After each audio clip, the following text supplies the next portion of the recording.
So it looks like the production interface has been overhauled for this one. I didn't notice that. So that is new.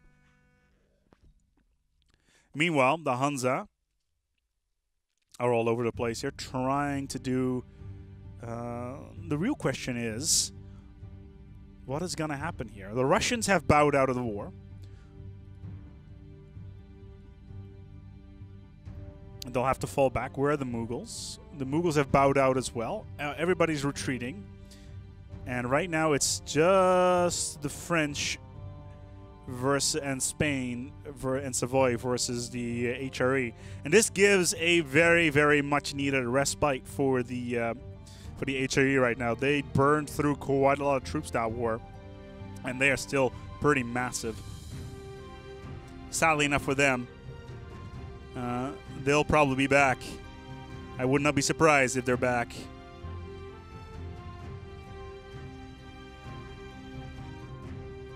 The Imperial fleet has been broken, but this is just a moment of respite once again. Ooh, the Savoy is actually fighting Aragon, and it looks like Aragon is losing.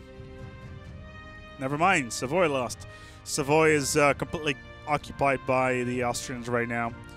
The Savoy, are they a player nation? Yes, they are. That is side burnout. And are they going to be partitioned? That is the question that that is the burning question on our tongues right now. Is Savoy going to be partitioned into Austria as well as Aragon?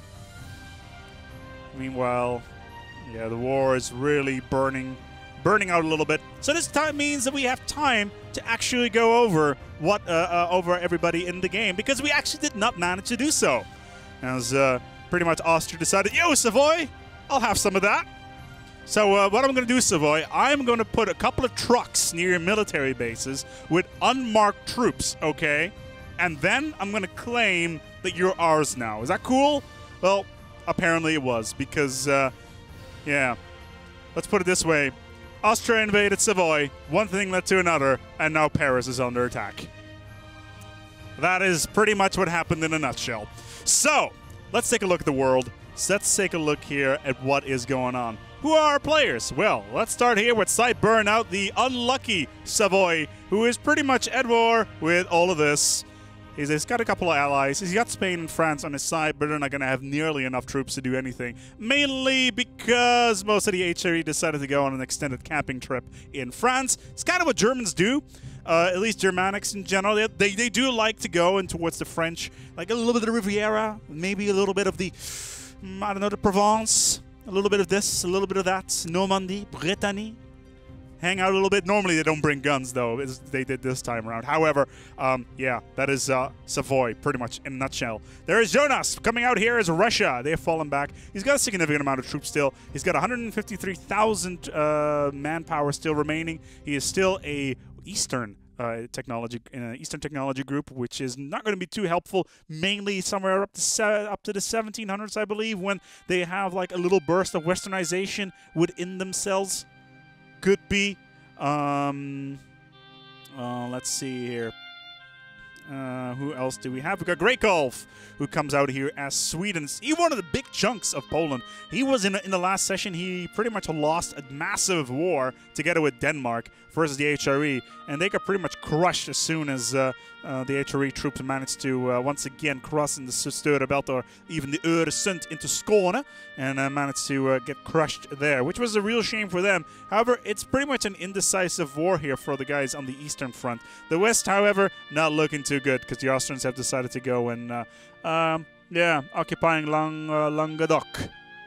So, Karsten, our QA director, coming out here as the Netherlands, having 40,000 troops remaining. They're currently on their ideas towards administrative, defensive, trade, and naval ideas. Pretty much the classic Dutch approach to things. They are, in fact, a Dutch republic and one of the few nations in the game that are reformed together with Aragon. But we'll get to them shortly. There was a bug removed from the beta before this session, and basically that would mean that you would get 70 mercantilism through an event, and we reported that bug, and now it got fixed in this version of the game, and the Netherlands was like, bro, why you do that? I wanted to use that, but you know, It's beta.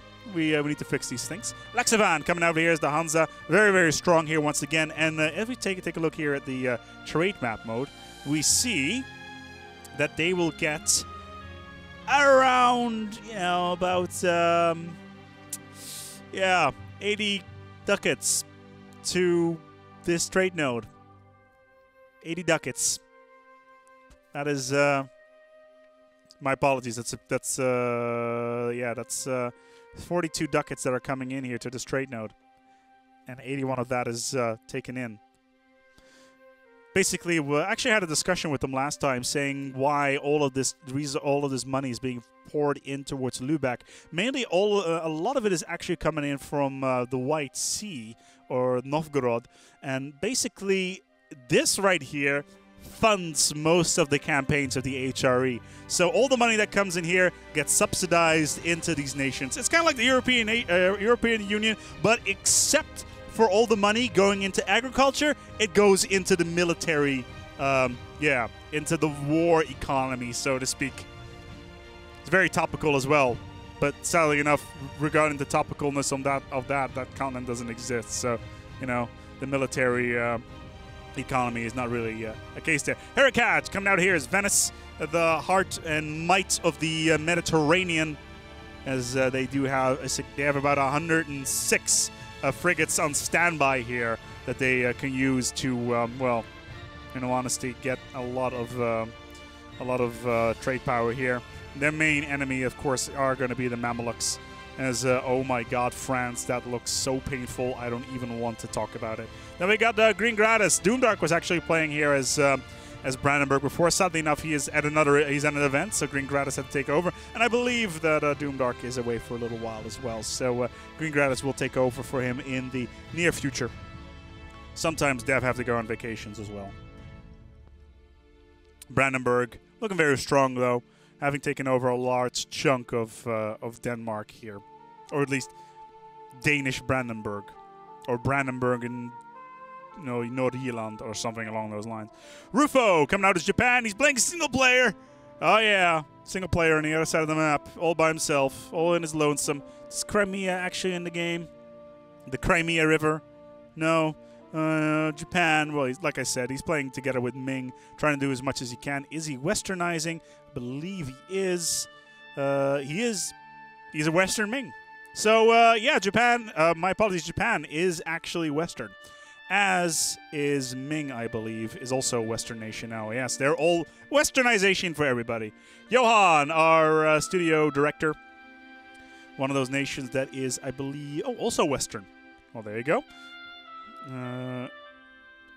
Did pretty well. Took large chunks of Lithuania 2 sessions ago. Lithuania is now playing as the Mamelukes, pretty much sitting out as much as possible. But Poland's strong, to say the least. Ukraine down here. Who is Ukraine actually? They're a vassal of... Ukraine's a vassal of Russia. Also very topical. Actually, I shouldn't say that. That's horrible. My apologies if there's any Ukrainians watching. You're not a vassal of Russia. You're a strong, independent nation. And as a Western European, I have to say that I'm not going to go into politics. Okay, Whittington, our AI core director, has done actually quite a lot of work on EU4 in this particular session, particularly the policy AI as well as the alliances AI has been significantly updated, and now the AI also uses privateers, which is really cool. So that's some of the stuff he's been working on, which is pretty cool. Servancourt, coming out as Malaya, is in the midst of westernizing, should be westernizing, I believe. Yes, there he is. He's going to have some serious trouble trying to get in that. He's still 14 years away from being westernized, but he can just casually do it. No problem whatsoever. As soon as he's westernized, however, he will be able to pretty much shoot up in the technology section here and be able to colonize significantly quicker. As you can see down here, he is already in Australia. And as you can see here, let me see here. Ooh, what's this? Trade company regions. Ooh, colonial regions. Colonial Australia is actually now part of the game as well. So, Colonial Australia is now in the game. Moving on towards Guran, playing as the Ottomans. I'm not gonna lie, he's probably one of the weakest nations in the game, funnily enough, as he is, the weak man of Europe. What can one say? As he is one of the few nations in the game, at least player nations, that is not westernized, has managed to take massive amounts of territory of Hungary, or at least the former territory of Hungary, has moved in a little bit, and you know, he's okay, but pretty much the Ottomans at the moment are pretty much the highway to hell for the Mughals into Europe. Roger, our latest guy here. He's brand new. He's playing as Deshawn, and I'm actually going to check. He is Chinese. So whatever I said about the Ottomans, Deshawn is actually the weakest nation in the game at the moment, as he is not westernizing. But he's new. He's a cool guy. Hangs out. He's one of our new developers. So everybody say hello to Roger. He's a cool guy. And we'll probably have a couple of beers with him afterwards. Sacrifice coming out as Denmark, having taken over most of the English Isles, or Great Britain. I don't know. I was looking at the video on YouTube about this. I'm not quite sure what this name is, but basically it has this video about the British Isles and what is England exactly. So okay, so let me get this straight. This is Britain. This is the British Isles. This is the island of Ireland. However, this is the Republic of Ireland, with Northern Ireland over here and Scotland over here. Another thing about topical: in September this year, the Scots are gonna have the opportunity to vote whether or not they want to be independent from the crown of Britain, of Britannia.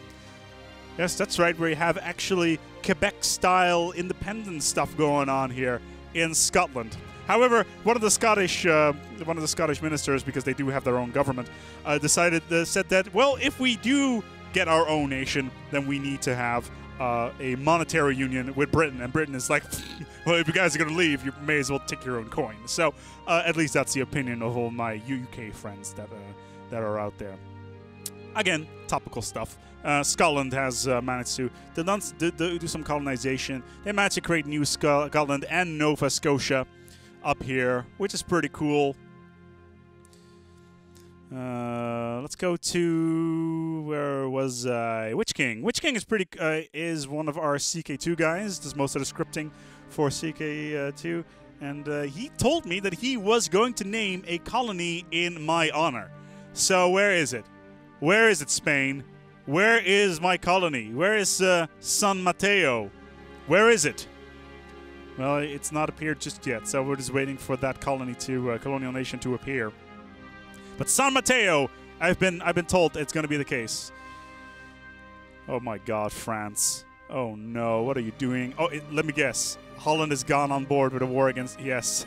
The Netherlands said, you know what? France is all but taken. I'm going to jump in there and take Calais because that's how I roll. Yeah.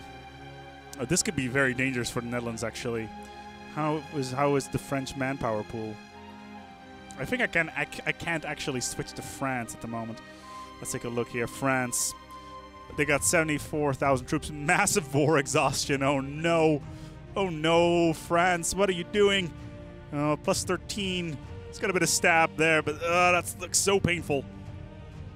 Let's go down here. Bischoff, who is the director, or at least the project lead on Europa Universalis 4, as Bohemia, very cool nation once again, has managed to stretch all over the middle of Europe and is in the middle of that alliance with the rest of this. Well, these are all his allies: Aragon, Austria, and Brandenburg, as well as the Hanseatic League. Let's take a look at his ideas, actually. Does he have diplomatic ideas? No. He's gone for quality, economy, and innovative.